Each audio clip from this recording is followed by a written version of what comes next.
Welcome to another edition of the Insider Mailbag. I'm Jarret Johnson. I'm joined by the mighty Joe Yeager. Mighty Joe, man, another beautiful day here in Raiderland. A little windy, but hey, man, we are in Raiderland. So how you doing?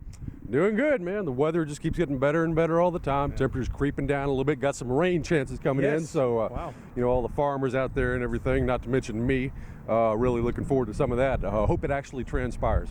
Yeah, sometimes I feel like we're living under the dome or something, you know, where it rains all around us and somehow it miraculously misses Lubbock. But maybe we'll get some this week, like you said. I'll tell you what we are getting is some pretty good access to Texas Tech football practice compared to recent years. So we have a lot of questions about that from y'all. We're going to dive right into it. We're going to start, first off, welcome to the site. This is a new subscriber. Quasimodo wants to know, how would we address the running back situation and how comfortable do we feel about it right now? Good question.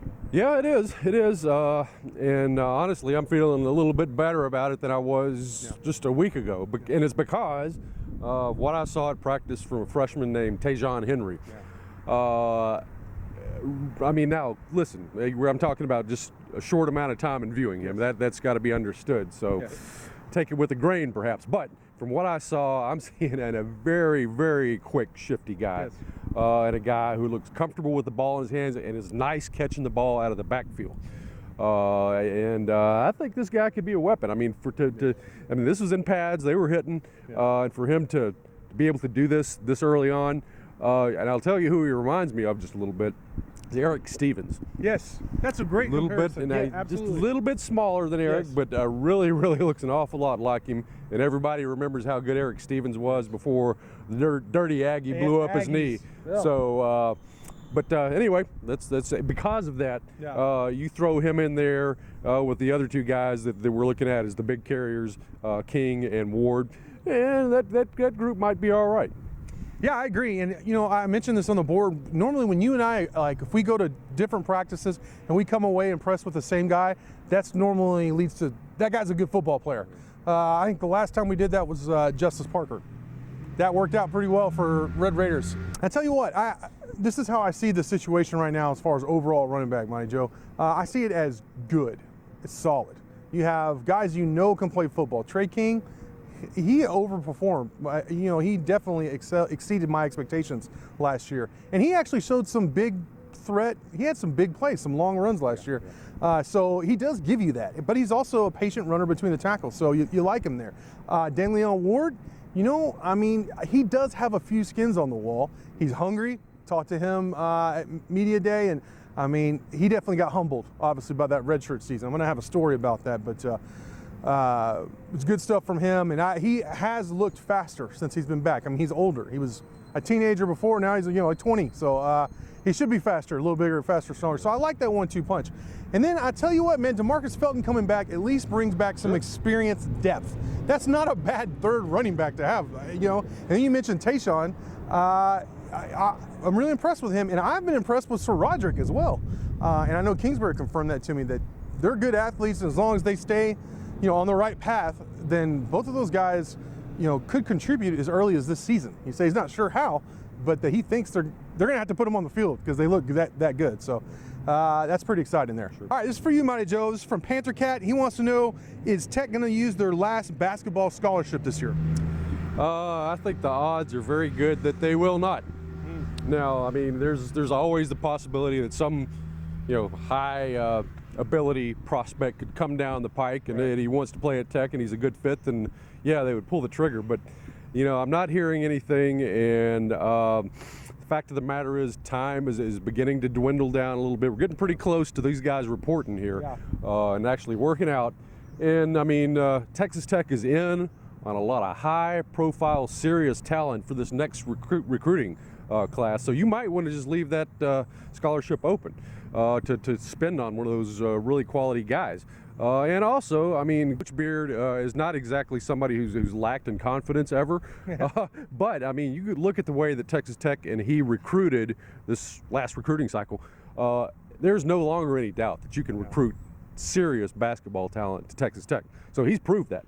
So that's just another reason that okay, well, we'll hold this thing in our pocket because we know we're going to get a quality player out of it. So my guess is that no, they probably don't fill it. Bruce Lee 44 wants to know if we believe, if when Tech goes to their base lineup, and they have all three their stud linebackers, Rico Jeffers, obviously Dakota Allen, and then Jordan Brooks. Do you consider that the best linebacking trio of the Big 12 or not? Yeah, well, are we considering Colin Hill and Tony Jones linebackers too? Yeah, no, they're rushing, but they're in the linebacker room. Sure, no, they are. No, they're linebackers. Yeah, so, yeah, I tell you what, once you factor in the depth, I think it probably is the best group. Yeah. I mean, now, Iowa State and Oklahoma State both have good linebacking cores, particularly in their starters. But I think once you factor in that depth, I've got to give the edge to Tech. I really do. I think they're pretty darn good. Yeah, I agree on Iowa State and Oklahoma State, but TCU and West Virginia have some pretty good ballers at linebacker as well.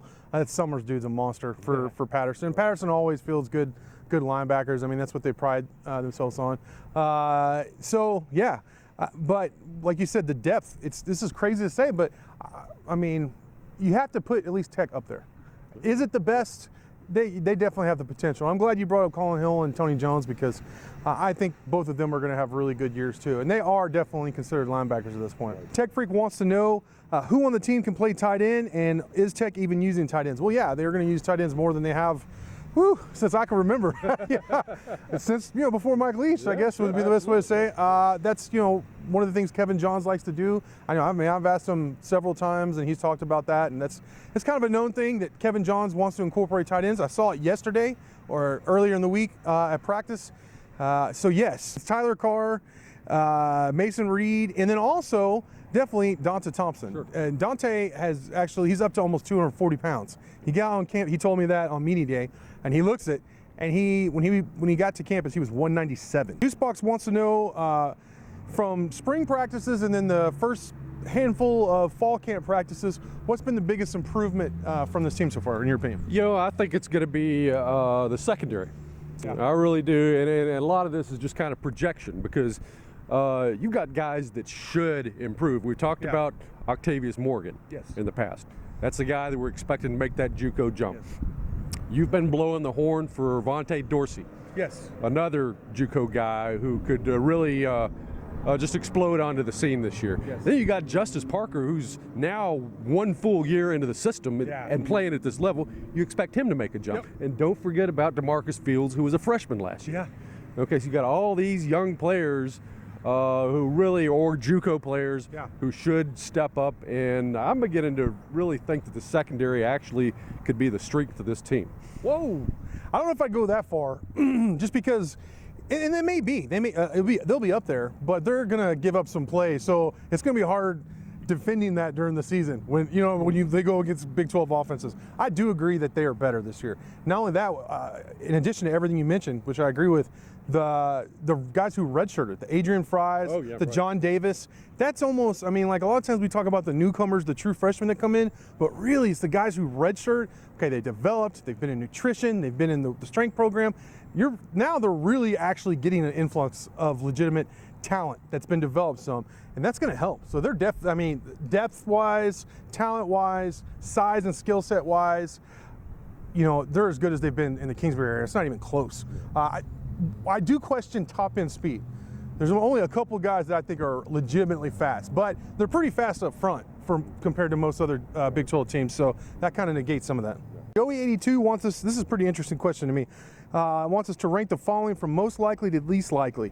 Football team wins A+ games, the men's basketball team gets to at least the Sweet 16, or the baseball team returns to Omaha. So let's go, he said least likely to most likely, is that what it was? No, most likely to least likely. So what's most likely out of those three? Yeah, and I think by a wide margin, actually. Tech basketball gets back to the Sweet 16. I think that's going to happen. I really do. They're not going to be projected anything like that. They're not even probably going to be in any top 25 list, but I think they're going to make it again. So that's my most likely. Mm-hmm. Shall I continue? Yeah, go ahead. Okay, I think, and again, this is a distant second. I'm going to go with baseball. I don't think they're going to make it back to Omaha, but I think they've got a better chance than the football team does of winning 8+ games. That's just the way I see it. It's easy to drink all the Kool-Aid, and I'm pumping some of the Kool-Aid myself here. So, that's the way I see it. Yeah, I think, actually, I agree with you. And I think a lot of people would jump out and say Omaha first, but it's really hard to get to Omaha. I know Tim Tadlock and company have made it look relatively easy by going 3 times in 5 years, but it's not easy. And you actually have to win more games, to get to the Elite Eight or the Omaha of baseball than you do the Sweet 16. You win 2 tournament games. You get the right draw, a couple breaks, a couple bounces, and you're in there with a quality team that like Beard has put together here. Number 1 is Sweet 16. Number 2 for sure is College World Series, and then number 3 is 8+ games. Because you and I both said we don't think they're going to win 8 or more games this year. I think they're going to be good and better this year than they have been, but I don't see them winning 8 games. Raider Ivy asks, do we believe there was any truth to the rumors of Leach coming back had they decided to fire Cliff last year? And do we think that would be a real possibility if Tech doesn't play well this year? Yeah, yes and no on the first question. There was money, real money put up to back Leach coming back. And then Pete Christie, my co-host on the Rockin' Pregame show, interviewed Coach Leach. Now, the strange one is strange. He didn't say no. Let's put it that way. You know what I mean? And then there was that email going around where alumni, were literally signing saying, "Hey, let's put up the money to bring Leach back." I know I talked to some people actually at Texas Tech, not just fans, not just boosters, who were really pushing hard for it. Okay, which is why I reported it. But I also have since found out that Kirby Hocutt, there was no way he was going to do that. No way. And what I underestimated at the time was just how much powerful. I mean, don't get me wrong, athletic directors are very powerful, but I underestimated just how powerful Kirby Hocutt is right now in the athletic department. And then don't forget about a guy named Kent Hance either. Yeah, no, absolutely. He was there in the locker room in Austin when they won. Don't forget that, dancing the jig. Yeah, he's retired and everything, but that guy still swings a big stick, no doubt about it. And he is no big fan of Mike Leach. Let's just put it like that. No, I don't think so. I don't think they're going out for ice cream socials anytime soon or anything like that. But I think Leach was very intrigued by this idea, to say the least. And he's just such a nutty guy that doing something bizarre like that would be right up his street. And as far as does this happen again in the future, I think that's a ship that's pretty much sailed. I don't.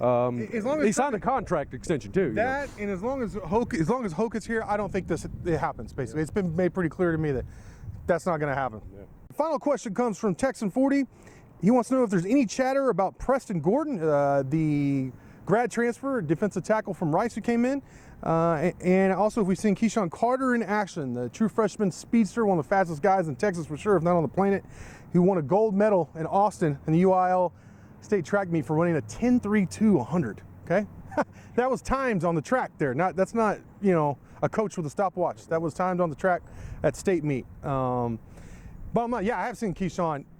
It's hard to get reps, when you're a freshman, and they have a lot of receivers here. I know it's been the receiving corps has been kind of put down a little bit, but there's a lot of guys, so he has to climb the depth chart. I have seen him catch some passes, but I haven't seen him really go against anybody. So, but yeah, I mean, he looks the part. He looks fast to me, As far as Preston Gordon, actually he was in the clips earlier this week that I posted. He's a big dude. He's been running with the twos. I think but when I've been there, but at the same time, I wouldn't be surprised if he starts the defensive tackle at some point. If Broderick moves to nose, if injuries happen or whatever, who knows?